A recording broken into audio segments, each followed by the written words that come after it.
Are you listening? Damn.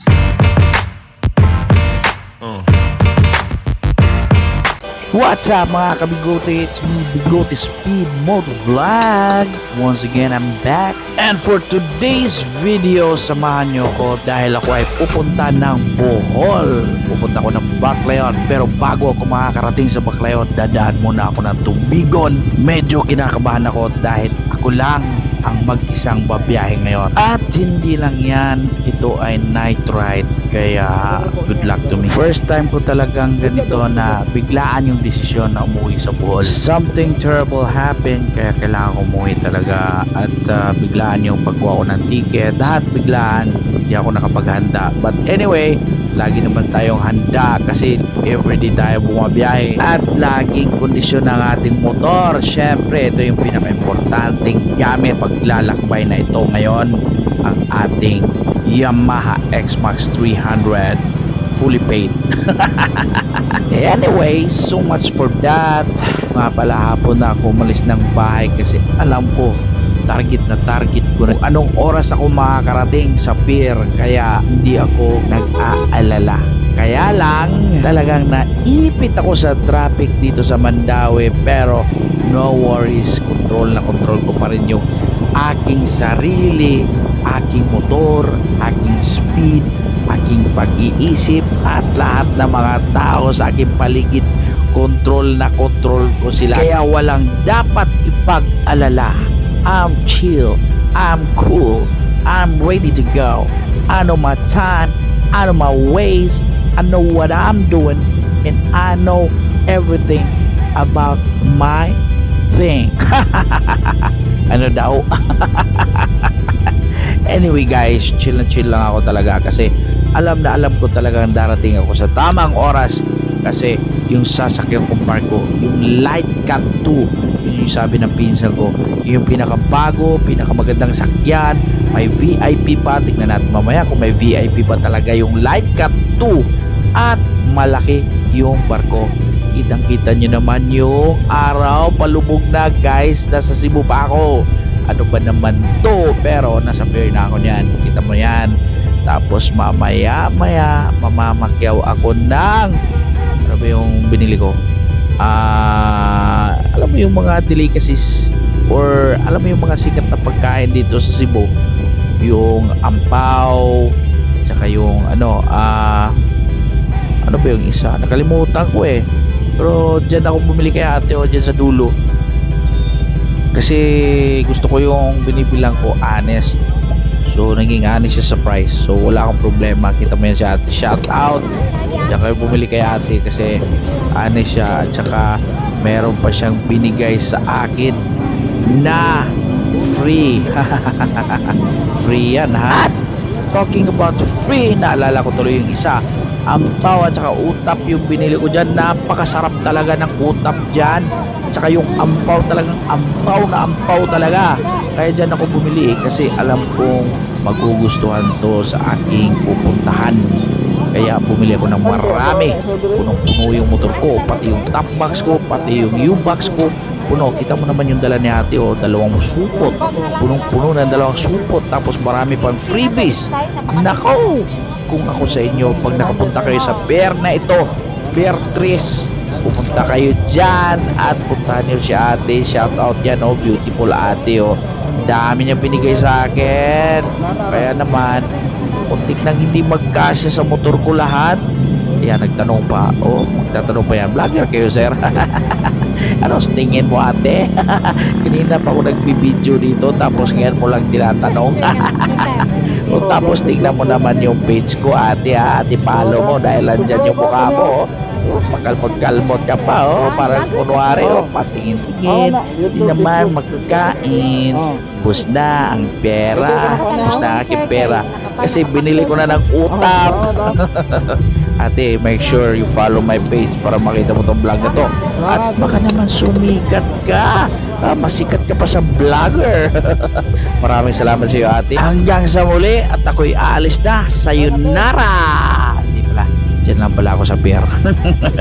Kasi syempre hinihintay ko pa yung boarding. Hindi pa magbo-boarding yan. Oo nga pala guys, pag kayo'y naka motor or may sasakyan na dadalhin papunta kung saan man gusto nyo, make sure yung ticket nyo lahat yan kumpleto na. Marami tayong mga fixtures dyan sa pier na yan, pero medyo mahal yung hingi nila.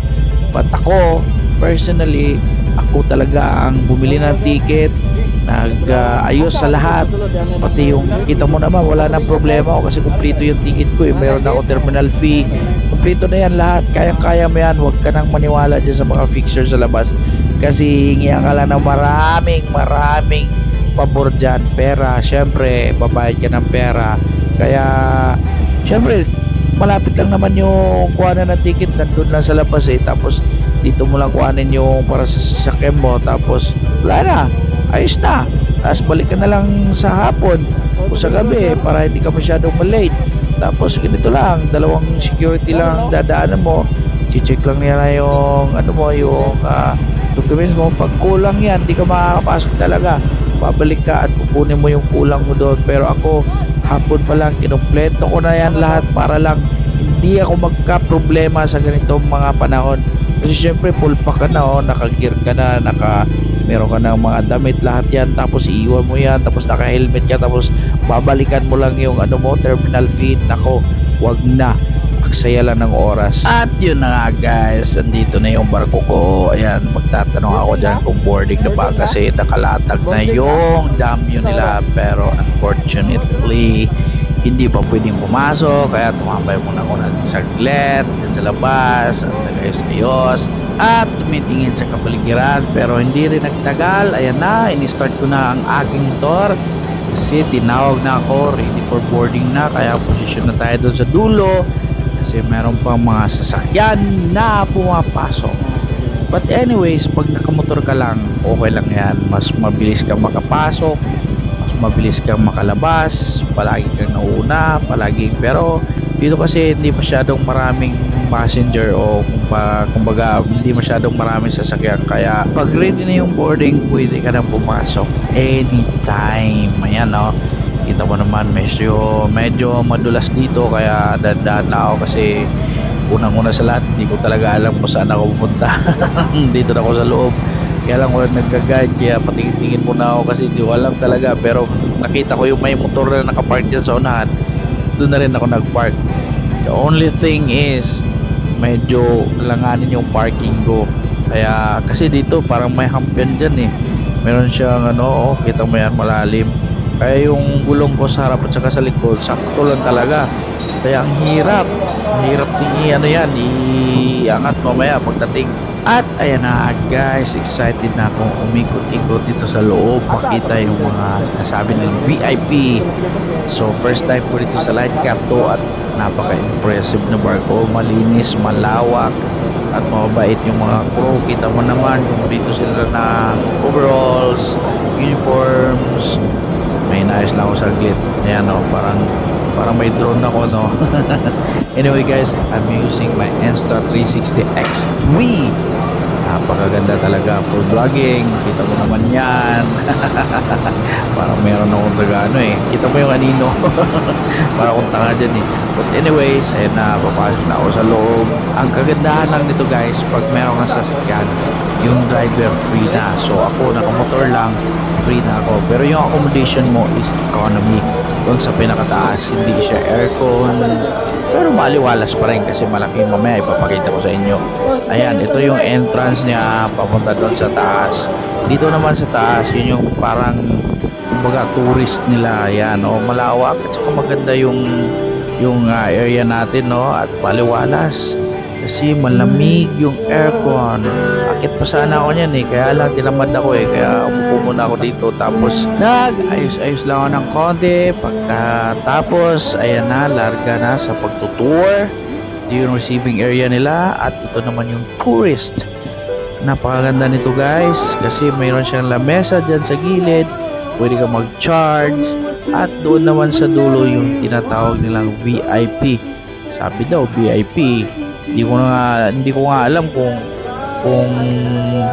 tama ba yung ginagawa ko pumasok dyan eh. Pero anyway, mabait naman sila ate, pinapasok lang ako at pumayag sila mag video ako dito, kaya tuloy pa rin aligaya. Dito guys, dito yung VIP. So lahat ng mga upuan dito pwede mo ihiga. Kita mo naman napakalawak ko. Alam nyo na kung ano ang nasa isip ko at alam ko rin na yun ang iniisip nyo. Pwede bang humiga dyan? Oo, pwede. Pero yung ticket ko kasi economy. Eh hindi ako pwede dyan, to be fair. Pero kung gusto nyo ako pumasok dyan at hindi ako makita ng yung mga ladies na yan, pwede ako dyan. Pero nakakaya naman, no? Kaya dito lang ako sa tourist. Hindi naman nila ako sinita, kaya sa tourist lang ako nagpalipas hanggang dumating. Pero gusto ko talaga mag-upgrade. I think you have to pay around 30 pesos.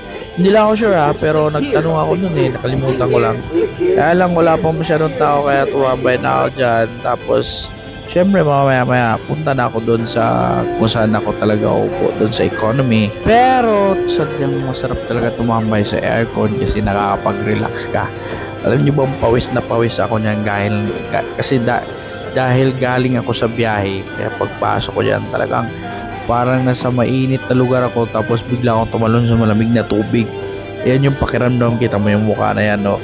O, pagod na pagod yan, tapos pawis pa yan. Pero syempre walang magpupunas kasi wala si misis, kaya ako lang mag-isa talaga.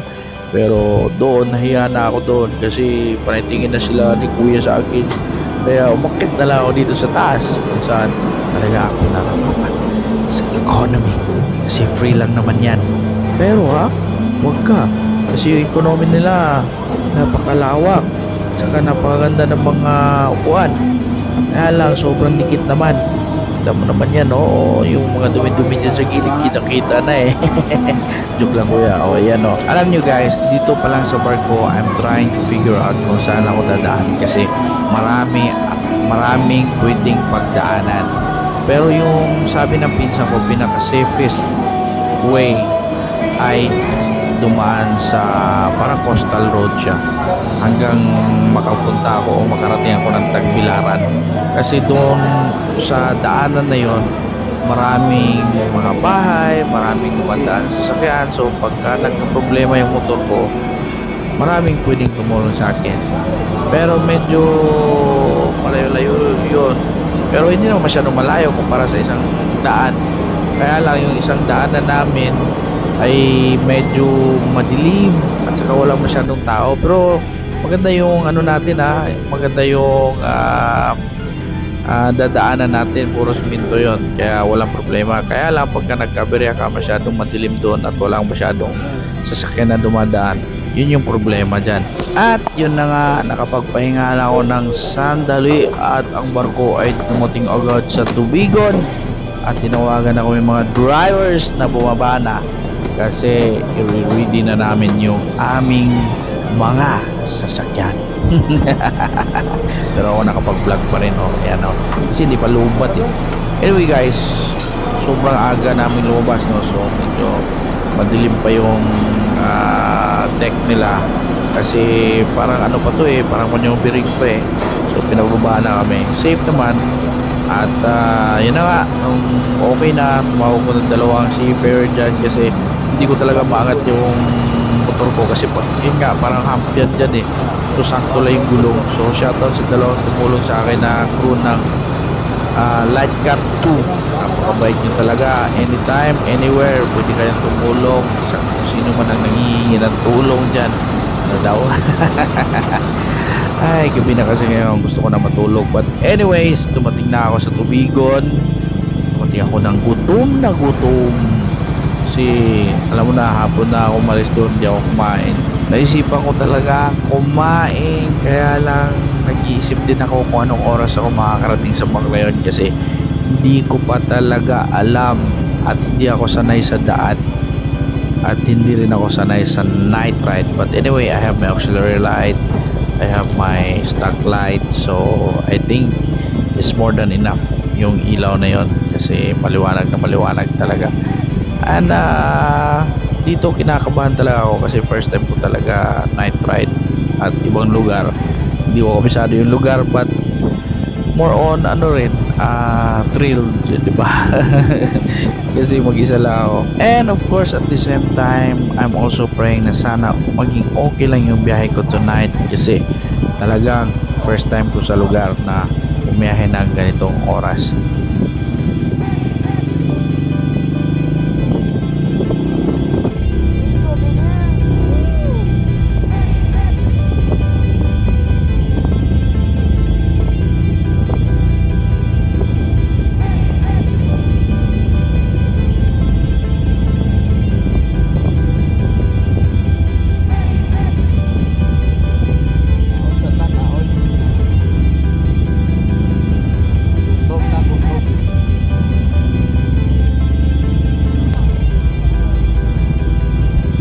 Yun na nga guys, paglabas ko nakita ko yung McDonald's. Gusto ko sana kumain sa iba, kaya lang ito lang ang aking nakita, McDonald's. Kaya tumabi na ako kasi hindi ko na kaya talaga. Gutom na ako, pagod, at malayo pa yung magiging biyahe ko.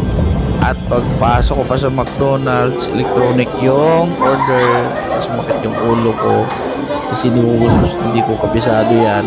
Kaya yan, pindot lang ako ng pindot, pero gutom na ako dyan. Buti na lang itong dalawang magagandang dilag, magagandang nilalang buting sa gilid ko, at ako'y tinulungan nila kasi kitang-kita nila na nahihirapan ako. At syempre tinawag ko rin sila kasi kailangan ko nang mag-order. Hindi lang ako makapag-push through kasi hindi ko alam kung paano gawin. Kaya maraming salamat sa iyo kuya, napaka-helpful mo. Sana marami ka pang matulungan. Shout out sa iyo Mr. A.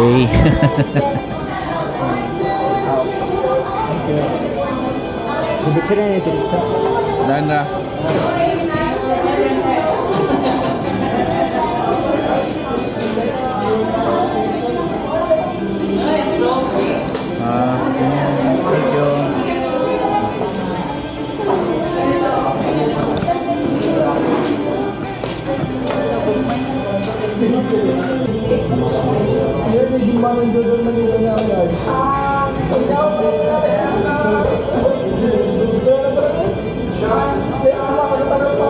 Thank you.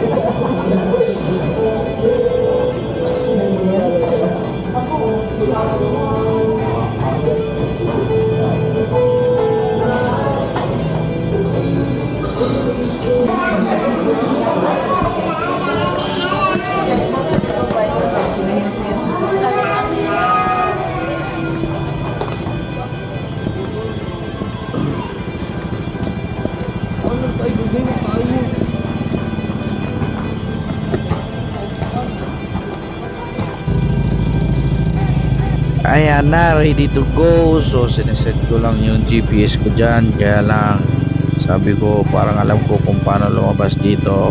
So actually guys, maraming beses ako tumigil just to confirm into my GPS kung talagang ito pa ba yung dinadaanan ko. Kasi alam nyo bakit? Minsan kasi pagka lumagpas ka sa ruta mo, mag-iiba yung ruta mo, bibigyan ka ng GPS ng ibang ruta. Ngayon kung hindi mo frequent na chine-check yan, baka maya napapalayo ka na kasi nalagpasan mo yung kanto, tapos biglang change yung ruta ng GPS, tapos ikaw diretso ka lang ng diretso, tapos minsan mo lang chine-check, so baka mapalayo ka lang, or mas maganda dun na padali ka, pero hindi yung daan na gusto mong daanan, baka naligaw o iniligaw ka ni GPS. Kaya ako frequently talaga I think sa biyaheng to 4 times ako tumigil talaga sa gilid kasi gusto ko talagang i-check yung yung GPS ko. But anyway, okay naman lahat. Kita nyo naman yung dinadaan ako straight. Saka napakaganda ng lugar, napakaganda ng daanan kasi puro semento lahat, kaya wala akong dapat ikabahala. Kaya lang hindi ako pwedeng magpatakbo ng sobrang mabilis kasi hindi ko alam kung ayos ba yung mga nandyan sa harapan. Baka may biglang cut dyan o may butas. So kita nyo naman yung ilaw ko guys, ginagamit ko yung nakahaya ko niyan, tapos gamit ko yung auxiliary lights ko. Kaya sabi ko nga sa sarili ko, pag bumiyahe ko ng gabi, talagang hindi ako mabibitin ito. Sakto lang yung ilaw ko, hindi yan overkill. Yan. Kasi pag madilim talaga, kailangan mo yung ilaw na yan. Saka sa gabi, pag long ride, kailangan mo talaga ng ilaw na ganyan. Kasi malaki yung tulong. At saka, of course, pag may kasalubong ka, patayin mo naman. Huwag mong bulagin yung kasalubong mo. Ayun na guys, yan. Konting bilis.